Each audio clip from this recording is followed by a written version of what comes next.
Elias worked in the shadows of a city that never seemed to notice his existence.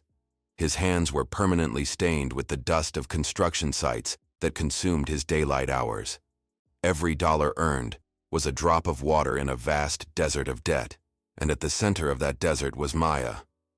At 7 years old, her breath was a rhythmic struggle, a fragile whistle that kept Elias awake during the few hours he was permitted to sleep.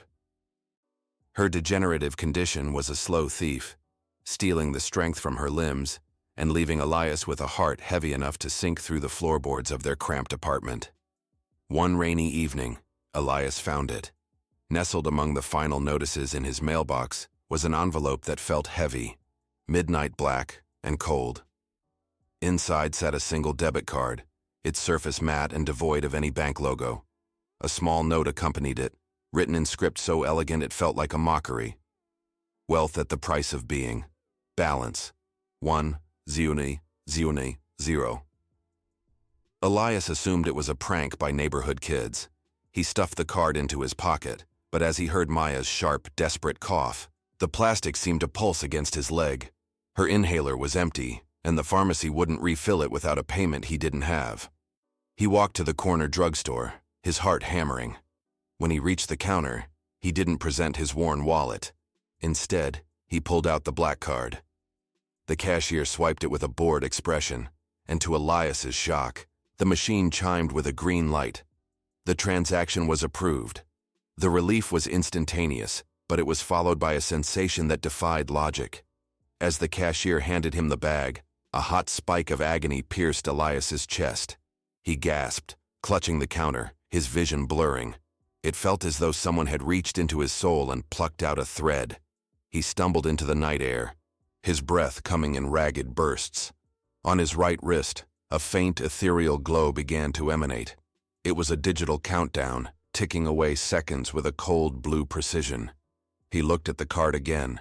The surface had changed. A tiny screen now flickered on the plastic, displaying a log of his purchase.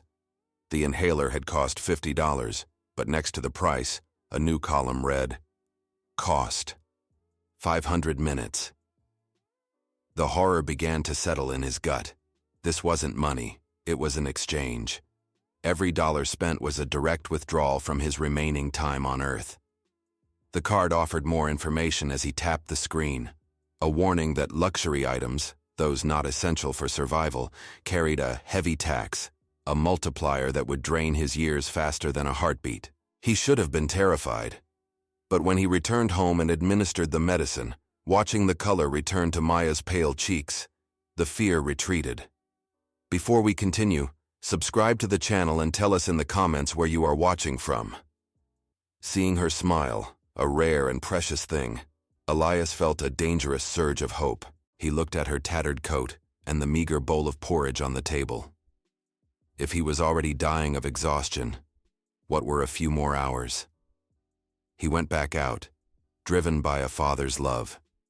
He bought a thick coat for Maya, a warm meal of roasted chicken, and a small wooden doll.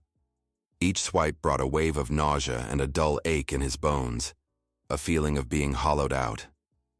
That night, Maya slept soundly. Elias sat by her bed, watching the blue numbers on his wrist pulse. When the sun broke through the window the next morning, Elias dragged himself to the mirror. He looked and froze. Patches of his dark hair had turned snowy white. The lines around his eyes had deepened into ravines and his skin looked thin. He looked at the card's interface. In one evening, he hadn't just spent money. He had spent 3 months of his life. The morning sun didn't bring warmth, only the cold, hard reality of Maya's worsening state. She didn't wake up for breakfast. Her breathing was a shallow, rattling echo in the small room. In the emergency room, the doctor spoke in hushed, expensive tones. The degenerative condition had reached a critical tipping point. A specialized experimental surgery was the only path forward, but the price tag was a staggering $500,000. Elias sat on a hard plastic chair, the black card feeling like a lead weight in his pocket. He did the math in his head, his thoughts slow and heavy. $500,000 was not just a fortune. At the card's exchange rate, it represented decades of his future. It was the gray hair of his 50s, the retirement he would never see, and the chance to walk Maya down the aisle. Each payment felt like a physical blow to his sternum. As the hospital's card reader chirped with every approved transaction, Elias felt his vitality draining into the machine. His skin lost its elasticity, clinging to his cheekbones like wet parchment. His once strong shoulders slumped, his spine curving under an invisible burden. By the time the specialists had Maya prepped for the first phase of treatment, Elias found he could no longer stand without his knees clicking in protest. In the mirror of the hospital restroom, a stranger stared back, a man whose face was a map of deep-set wrinkles and whose eyes held the weary hollows of the ancient. He was a man in his 30s inhabiting the crumbling architecture of a man twice his age. His hair was now a translucent silver, brittle and thinning. The sudden influx of wealth, however, did not go unnoticed. The debt collector, a man named Miller from his past, cornered him in the hospital cafeteria.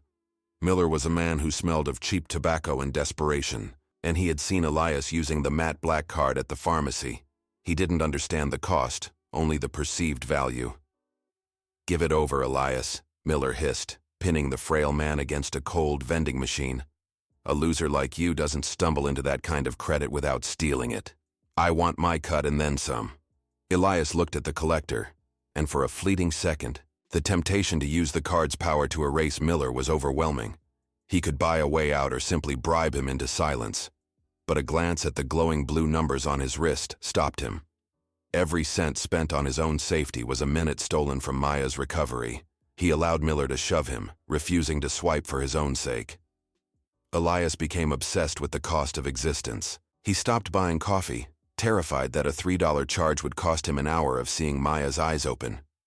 He sat in the hospital corridors in darkness, avoiding the vending machines as if they were predatory animals. He was a millionaire who was starving himself to save a few precious seconds of breath. The psychological toll was a heavy tax of its own, turning his love into a frantic, mathematical desperation. He began to see the world as a series of subtractions, where even a deep breath felt like a luxury he couldn't afford. Maya watched his transformation with growing horror. She reached out to touch his hand, noting how his skin felt like dry leaves. "Stop, Daddy," she pleaded, her voice a fragile reed. "I don't want the medicine if it's doing this to you. You look so old." She had seen the card, seen the way Elias flinched when the nurses asked for a signature and a swipe. She knew the money was a curse, a parasite disguised as a gift. But Elias only smiled, a skeletal expression that didn't reach his tired eyes, and told her everything was fine. He stroked her hair with fingers that shook with the weight of years he hadn't lived. The final crisis arrived when the surgeon summoned Elias to a private office. The graft required more advanced technology. The final invoice was slid across the desk, $900,000.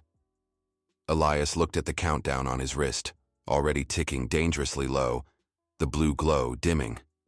He looked at the card's interface. The balance was there, but the price in being was absolute. If he paid this bill, he wouldn't be an old man. He would be a memory. The moment the transaction cleared, his life would hit zero. Elias stood in the sterile silence of the hospital corridor, the paper in his trembling hand feeling heavier than lead. $900,000. It was the sum of every heartbeat he had left, every sunset he would never see, and every word he would never get to say to his daughter. He looked at his hands, which were spotted with the marks of age, the skin translucent and fragile. He was a man in his 30s who had become an octogenarian in a matter of weeks.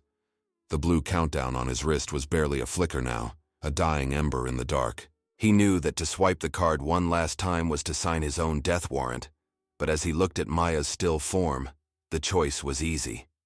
It was a privilege. He retreated to a quiet corner of the waiting room, pulling out his cracked smartphone. With the last of his strength, he began to record. His voice was a thin, raspy whisper, but he poured every ounce of his remaining soul into the lens. He recorded a message for her 10th birthday, telling her how proud he was of her. He recorded one for her high school graduation, imagining the woman she would become. He even recorded a message for her wedding day, his eyes brimming with tears. "Live for both of us, Maya," he whispered into the microphone, his breath hitching. "The price has been paid. You are free." These videos were his true inheritance, a bridge across the chasm of his coming absence. The walk to the billing office felt like a pilgrimage. Every step was a monumental effort. His heart, burdened by the supernatural debt, stuttered and skipped, struggling to pump blood through a failing body. He could feel the legacy package option glowing on the card, a final, steep add-on that promised to secure her future beyond just medical bills. It would cost the last seconds of his consciousness, ensuring he wouldn't even feel the cold of the end. He reached the counter, the clerk looking up at the skeletal man leaning heavily against the surface. He simply laid the matte black card on the reader. As the machine processed the $900,000, a blinding ethereal light erupted from the card and the display on his wrist. For a split second, Elias felt a strange, soaring warmth, a sensation of being untethered from the weight of his failing flesh. The blue numbers hit 0, and the world went silent and dark. He didn't fall. He simply ceased to be an occupant of his body. Maya woke up 3 days later, her lungs drawing in deep, effortless breaths. The degenerative rot in her cells had been purged, replaced by a vibrant health that baffled the doctors. Next to her bed sat a simple manila envelope. Inside, she found a letter written in a shaky but loving hand, and documents for a life insurance policy. Elias had used his final moments of purchasing power to ensure the premiums were paid in full with his vitality, leaving her a modest foundation. There was no mention of the card, only of his eternal love. Elsewhere, in a different part of the city, a desperate woman standing in a breadline felt something cold hit her palm. She looked down to find a matte black debit card. For Elias, however, the story had reached its final punctuation. Years later, a healthy, radiant Maya stood before a modest headstone in the city cemetery. She held a silver pocket watch that had belonged to her father, a watch that had stopped at the exact second the hospital transaction cleared. She didn't feel sadness, only gratitude. She understood now that her father hadn't just spent his life, he had invested it.